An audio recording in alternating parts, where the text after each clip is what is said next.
presented by One Films. Singing by Amol Alvela. Music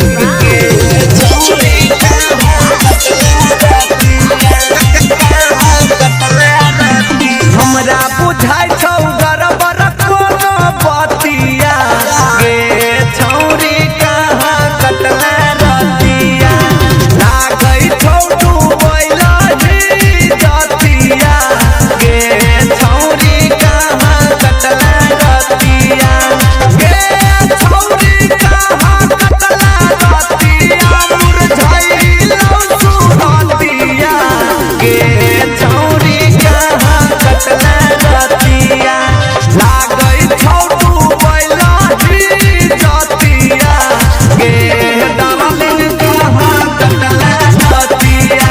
Urgent by Dostana गे Music. छौरी गे छौरी कहाँ कटले रतिया हेगे पूछै छियौ हम तऽ दै छी हमरा गारी करै छौ के तोहर ई जवानी के सवारी हेगे पूछै छियौ हम तऽ दै छी हमरा गारी करै छौ के तोहर ई जवानी के सवारी गे तरही लैला ही तू खटिया गे डार्लिंग कहाँ कटले रतिया लागै छौ डूबैला ही जतिया गे डार्लिंग कहाँ कटले रतिया Urgent by Ujala गे Films. छौरी छौरी कहाँ कटले रतिया कहाँ कटले रतिया हानिस कलाम रोज करै छौ के और अहमद अलबेला संगे चलै छौ अफेयर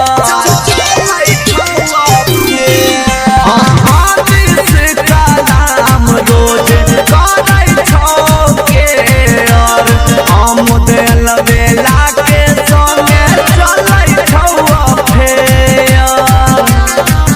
हाँ छोटे भेलौ फूलल फूलल छतिया गे छौरी कहाँ कटले रतिया हाँ हमरा बुझाइ छौ गरबर कोनो बतिया गे छौरी कहाँ कटले रतिया Urgent by Dostana Music.